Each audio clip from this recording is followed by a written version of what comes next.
Hello friends, नमस्कार। मैं विवेक कुमार एक बार फिर स्वागत करता हूं आपका मदर इंडिया एकेडमी में। तो स्टूडेंट, हमारा हिस्ट्री का जो सिंधु घाटी सभ्यता जो टॉपिक चला हुआ है, आज हम उसका पार्ट नंबर 2 कर रहे हैं। तो इसके अंदर आपको ध्यान देने की बात क्या रहेगी कि जो हमने पहले वाली क्लास में पढ़ा कि भाई जो मकान होते थे वो कैसे होते थे, पक्की व कच्ची ईंटों से मिलकर बनते थे भाई, ठीक है। और जो ईंट थी उनका साइज 4:2:1 आता है। तो ये बहुत ही इंपॉर्टेंट क्वेश्चन है, एग्जाम में काफ़ी बार आ भी चुका है। तो 4:2:1 रहेगा। और पक्की ईंटों को टेराकोटा कहा जाता था। क्या कहा जाता था? पक्की ईंटों को टेराकोटा कहा जाता था। तो देखिए, विशाल स्नानागार, अनानागार, सभागार ये भी मिले हैं। और सड़कें जो थी मैंने बताया व्यवस्थित 90 डिग्री पे मुड़ी होती थी। और दरवाजे मुख्य सड़कों की ओर न खुलकर छोटी सड़कों की तरफ, छोटी गलियों की तरफ खुलते थे, ठीक है। और केवल धोलावीरा के अंदर क्या थी, सड़कों के जो दरवाजे थे वो मुख्य सड़क की ओर खुलते थे। पानी व्यवस्था बहुत अच्छी थी वहाँ की, और धोलावीरा की सबसे अच्छी मानी जाती है। 2 स्तर के मकान थे, उच्च और निम्न, लेकिन धोलावीरा में 3 स्तर के मकान थे। तो इसमें जैसे पूर्वी को निम्न और पश्चिमी को उच्च स्तर के मकान मतलब बनाए जाते थे, जहाँ पर 2 प्रकार के वर्ग थे, अमीर और गरीब। इसके अलावा शौचालयों से भी वे लोग मतलब जैसे हर घर के अंदर शौचालय और कुआं वगैरह जैसे था, मतलब इनकी व्यवस्था प्रॉपर तरीके से थी। तो अभी हम बात करेंगे कि कौन कौन से स्थल कहाँ कहाँ से कैसे मिले, किस नदी के किनारे। वैसे तो देखिए मैंने बताया 1500 के आसपास टोटल मतलब हमारे स्थल मिल चुके हैं, लेकिन हम सभी को याद नहीं कर सकते। कुछ की डेट्स हैं, जैसे कुछ किसने खोज के पूछ लिया जाता है, कहाँ पर पड़ते हैं, क्षेत्र कहाँ पे रहेगा, तो उन चीज़ों को हम करेंगे। सबसे पहले देखिए हड़प्पा। हड़प्पा जो है 1921 में दयाराम साहनी ने इसकी खोज करी या खुदाई करवाई भाई, ठीक है। रावी नदी के किनारे रहेगा, इसको बच्चे गलत करते हैं भाई, ठीक है। तो रावी नदी लिखना है, बच्चे इसको सिंधु नदी कर देते हैं, तो इसको ध्यान रखना है। और ये मोंटगोमरी एक जगह है भाई। कौन सी मोंटगोमरी जगह है? पाकिस्तान के अंदर जो पंजाब हिस्सा है ना, उसके अंदर।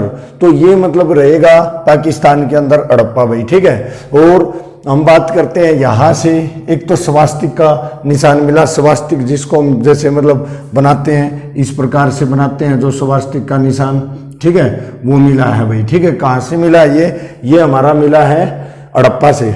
R37 कब्रिस्तान भी मिला है। R37 कब्रिस्तान बहुत ही मतलब यूं मान लीजिए इतनी बार आ चुका है क्वेश्चन की कहाँ से मिला, तो इसको आपने लिखना हड़प्पा से मिला है भाई, ठीक है। शिवलिंग के साक्ष्य मिले हैं पशुपतिनाथ, यानी पशुपतिनाथ या शिव, जैसे 3 मुंह मतलब इसके माने जाते हैं। और जैसे शिव, भगवान शिव से संबंधित रहा है तो उनकी पूजा की जाती थी, वे साक्ष्य मिले हैं। काजल यानी जो आंखों में डालते हैं उसके साक्ष्य मिले हैं। बैलगाड़ी, अन्नागार जिसके अंदर अन्न का भंडार किया जाता था। उर्वरकता की देवी की मूर्ति भी मिली है यहाँ से। मछली चित्र वाले बर्तन मिले हैं। और क्या मिला है? श्रमिकों के आवास भी मिले हैं। और तांबे की गाड़ी भी मिली। क्या मिली है? तांबे की गाड़ी भी मिली है यहाँ से।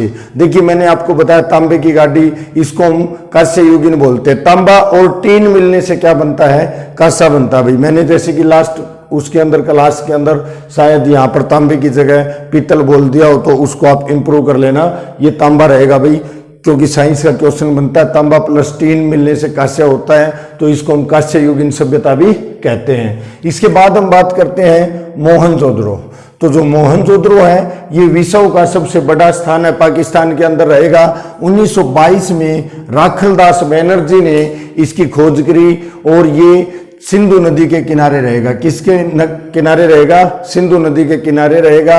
लरकाना जगह है सिंध प्रांत के अंदर पाकिस्तान में, वहां पे रहेगा भाई, ठीक है। यहाँ से कौन कौन से साक्ष्य मिले हैं? पशुपतिनाथ के साक्ष्य मिले हैं भाई, ठीक है। ये देखिए दोनों ही जगह पशुपतिनाथ यानी भगवान शिव के मतलब साक्ष्य मिले हैं। इसके अलावा नर्तकी की कांस्य मूर्ति मिली है भाई। नाचती हुई नर्तकी की कांस्य मूर्ति बहुत ही इंपॉर्टेंट है। कितनी बार आ चुका है एग्जाम में कि कहाँ से मिले हैं, तो मोहनजोदड़ो से रहेगा भाई, ठीक है। जिसको मृतकों का टीला भी कहा जाता है। किसको? मोहनजोदड़ो को मृतकों का टीला भी कहा जाता है। विशाल अन्नागार और स्नानागार भी हमारे कहाँ से मिले हैं? देखिए विशाल नाम लगा हुआ है, ठीक है, तो विशाल अन्नागार स्नानागार ये हमारे मोहनजोदड़ो से मिले हैं। इसके अलावा सूती वस्त्रों के साक्ष्य, बांसुरी के साक्ष्य, शव जलाने के साक्ष्य भी कहाँ से मिले? हमें मोहनजोदड़ो से मिले हैं। इसके बाद हम बात करते हैं चहुंदड़ो। चहुंदड़ो जो रहेगा ये 1931 में इसकी खोज एन.जी. मजूमदार ने की। किसने की? एन.जी. मजूमदार ने की। सिंधु नदी के किनारे रहेगा, सिंध प्रांत के अंदर पाकिस्तान में है भाई, ठीक है। बिल्ली का पीछा करते हुए, बिल्ली का पीछा करते हुए जैसे जो कुत्ता है उसके उनके पंजों के निशान के साक्ष्य मिले हैं भाई, पंजों के निशान मिले हैं, ठीक है। मन के बनाने का कारखाने भी मतलब कहाँ से मिले हैं? चहुंदड़ो से मिले हैं भाई। इसके अलावा महिलाओं का सामान यानी कि जिसको हम ब्यूटी पार्लर बोलते हैं, यानी कि लिपस्टिक, कंघी वगैरह भी वहाँ से मिले हैं।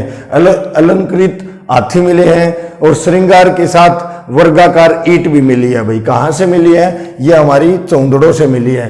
इसके अलावा लोथल, लोथल जो है ये हमारा गुजरात के अंदर रहेगा भाई, और 1957 में इसकी खोज रंगनाथ स्वामी ने की है। किसने? रंगनाथ स्वामी ने 1957 में इसकी खोज की है। भोगवा नदी के किनारे गुजरात में रहेगा भाई, ठीक है, अहमदाबाद के पास। इसके अलावा हम बात करते हैं यहाँ से क्या मिला। यहाँ पे देखिए प्रसिद्ध बंदरगाह मानी जाती है भाई उस समय की, एक तो गोदीवाड़ा, कौन सी?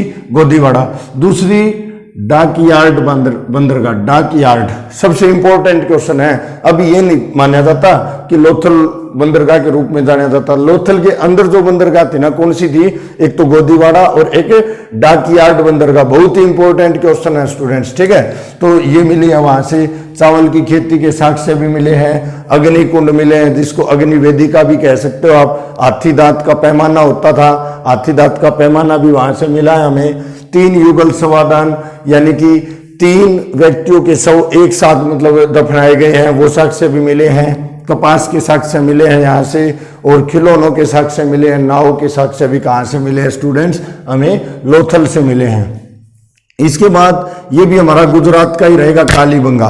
कालीबंगा, बंगा होती है चूड़ियाँ, ठीक है। तो कालीबंगा से इसी प्रकार से आप याद रख सकते हो, चूड़ियाँ मिली थी और काले रंग की चूड़ियाँ मिलने के कारण ही इसका नाम कालीबंगा रखा गया। 1953 में बीबी लाल और बी के थापर ने इसकी खोज करी थी, और घग्गर नदी के किनारे गंगानगर राजस्थान में रहेगा भाई, ठीक है। ये कालीबंगा भाई कहाँ रहेगा आपका? राजस्थान में रहेगा। कालीबंगा कहाँ रहेगा आपका? राजस्थान में रहेगा भाई, ठीक है, गंगानगर राजस्थान में। लोथल आपका गुजरात के अंदर भाई, ठीक है। तो इसके अलावा जुते हुए खेत भी मतलब कहाँ से? यहाँ से अपने कालीबंगा से मिले हैं। अग्नि कुंड मिला है, या अग्नि वेदिका भी कह सकते हो आप इसको। काली चूड़ियाँ मैंने अभी बताया। भूकंप के प्रमाण मिले हैं। नक्काशीदार ईंटें मिली है यहाँ से। इसके अलावा पक्की मिट्टी का हल भी मिला भाई। पक्की मिट्टी का क्या मिला है? यहाँ से एक हल भी मिला है। इसके बाद हम बात करते हैं बनावली। बनावली की खोज 1974 में रवि सिंह बिष्ट ने की भाई। बनावली की खोज रवि सिंह बिष्ट ने की। सरस्वती नदी जिसकी सहायक नदी रंगोई मानी जाती है, रंगोई नदी के किनारे हरियाणा में ही रहेगा भाई ये, ठीक है। तो मैं बता देता हूँ, हरियाणा के फतेहाबाद डिस्ट्रिक्ट के अंदर बनावली रहेगा। और मिट्टी के खिलौने का हल मिला भाई। यहाँ से क्या मिला है? मिट्टी के खिलौने का हल मिला है भाई, ठीक है। इसके अलावा राखीगढ़ी हिसार डिस्ट्रिक्ट के अंदर हरियाणा के अंदर ही रहेगा। डॉक्टर सूरजभान ने इसकी क्या की थी? खोज की थी। घग्गर नदी के किनारे माना जाता है भाई। किसके? घग्गर नदी के किनारे माना जाता है। और तांबे के उपकरण मिले हैं भाई यहाँ से। और ये भारत का मतलब नहीं, भारत का मतलब सबसे बड़ा मतलब टीला कह सकते हो, या स्थल माना गया भाई अभी तक, ठीक है। लेकिन कहते हैं कि अभी है ना गुजरात के अंदर जो धोलावीरा जगह है ना, वहां से क्या मिला है? एक खेल स्टेडियम मिल गया है, ठीक है। तो अब यदि ऑप्शन में आ जाए तो धोलावीरा को सबसे बड़ा लिखेंगे भारत के अंदर, न कि राखीगढ़ी को। और यदि ऑप्शन में धोलावीरा नहीं है, फिर आप राखीगढ़ी को भारत का सबसे बड़ा स्थल मान सकते हैं, सिंधु घाटी सभ्यता का, ठीक है। इसके अलावा यदि विश्व का आता है या मतलब ओवरऑल सबसे बड़ा स्थल है, फिर मोहनजोदड़ो रहेगा भाई पाकिस्तान के अंदर, याद रखने की बात रहेगी, कंफ्यूज नहीं होना है। भगवानपुरा ये भाई सरस्वती नदी के किनारे या घग्गर नदी के किनारे माना गया है, कुरुक्षेत्र के अंदर रहेगा भाई, ठीक है। इसके अलावा ये स्थान पूछा जाता है केवल कहां पर, हरियाणा के अंदर रहेगा भाई, ठीक है। फिर रोपड़ देखिए पंजाब के अंदर रहेगा रोपड़। तो यज्ञदत्त शर्मा ने 1953 से 1956 तक इसकी खोज की भाई, ठीक है, खुदाई करवाई है। सतलुज नदी के किनारे पंजाब के अंदर रहेगा भाई, ठीक है, सतलुज नदी के किनारे पंजाब में रहेगा। यहां से क्या मिला, तांबे की कुल्हाड़ी मिली है। और मानव के साथ कुत्ते को दफनाने के साक्ष्य, बहुत ही इंपॉर्टेंट क्वेश्चन रहेगा, मानव के साथ कुत्तों के दफनाने के साक्ष्य भी मतलब रोपड़ पंजाब से मिले हैं भाई। इसके अलावा रंगपुर जो रहेगा ये 1953 से 54 में मतलब इसकी खुदाई करवाई है रंगनाथ राव ने रंगपुर, ये गुजरात का क्षेत्र है भाई। मैं आपको देखिए बता देता हूँ, लोथल और ये हमारे गुजरात के क्षेत्र रहेंगे भाई। 1953 में रंगनाथ राव ने क्या की थी, इसकी खोज और खुदाई करवाई थी। भादर नदी गुजरात के अंदर, भादर नदी के पास रहेगा। चावल की भूसी जो है उसके साक्ष्य मिले हैं, और गेहूं की खेती के साक्ष्य भी यहाँ से मिले हैं। जवार बाजरा वगैरह भी जैसे मतलब यहाँ पे साक्ष्य बताते हैं कि मिले हैं। इसके अलावा कोट दीजी जो है फजल अहमद ने 1953 में इसकी खोज करी भाई, ठीक है, खुदाई करवाई। सिंधु जो नदी है उसके किनारे रहेगा खैरपुर पाकिस्तान में। यहाँ पे पत्थर के जो बाण होते हैं ना वो मिले हैं भाई, पत्थर के बाण मिले हैं भाई, ठीक है। इसके अलावा सूरकोटदा जो है यज्ञदत्त शर्मा ने इसकी मतलब खुदाई करवाई, खोज की। सरस्वती नदी के किनारे रहेगा। एक तो कलश मिला है यहाँ से, एक तराजू मिला है, घोड़े के अस्थि पिंजर भी मिले हैं। और एक बात और बता देता हूँ विशेष कि मैंने मैक्सिमम जैसे मतलब कल बताए थे भाई, उत्तर में कौन सा है, दक्षिण में कौन सा है, पूर्व में कौन सा है, पश्चिम में कौन सा है, वो भी मतलब बता दिए हैं। और मैक्सिमम मैंने मतलब कोशिश की है इसके अंदर इंक्लूड करने की भाई, ठीक है।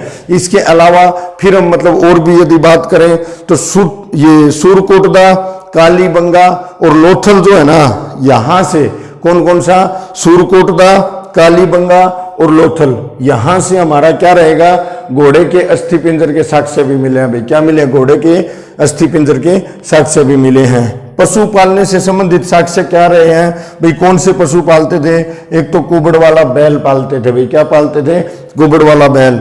घोड़ा भी पालते थे भाई, ठीक है। और यहां पर मैंने आपको बताया कि कांस्य युगीन सभ्यता जो तांबा था ना वो खेतड़ी से मंगवाते थे, राजस्थान खेतड़ी से मंगवाते थे। ईरान और अफगानिस्तान का जो क्षेत्र है और मध्य एशिया का क्षेत्र है ना, वहां से टीन और चांदी मंगवाते थे भाई, ठीक है। तो ये आपको मतलब ध्यान रखना है। यानी कि इसके अलावा फिर मैं बात करूं, रागी, लोहा, मंदिर, गन्ने, इन 4 चीजों से परिचित नहीं थे। किससे, रागी, लोहा, मंदिर, गन्ने से परिचित नहीं थे। पतन के कारण अलग अलग बताए जाते हैं।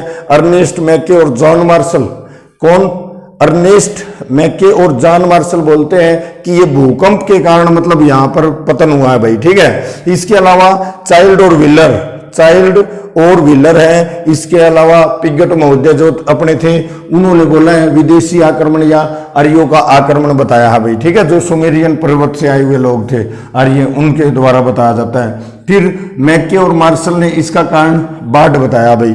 मात्र सत्रात्मक होता था भाई, मात्र सत्रात्मक, नारियों की स्थिति भी अच्छी मानी जाती है। वर्ण व्यवस्था का इसके अंदर कोई जिक्र नहीं है, ठीक है। इसके अलावा लोग शाकाहारी भी होते थे, मांसाहारी भी होते थे, दोनों प्रकार के लोग होते थे भाई, ठीक है। महिला और पुरुष दोनों ही गहनों के शौकीन होते थे। इस समय क्या होते थे, गहनों के शौकीन होते थे सिंधु घाटी के अंदर भाई, ठीक है। मनोरंजन के तौर पर ये हमारे जैसे पासे होते हैं और पशुओं की लड़ाई, पासे खेलते थे और पशुओं की लड़ाई भी करवाते थे।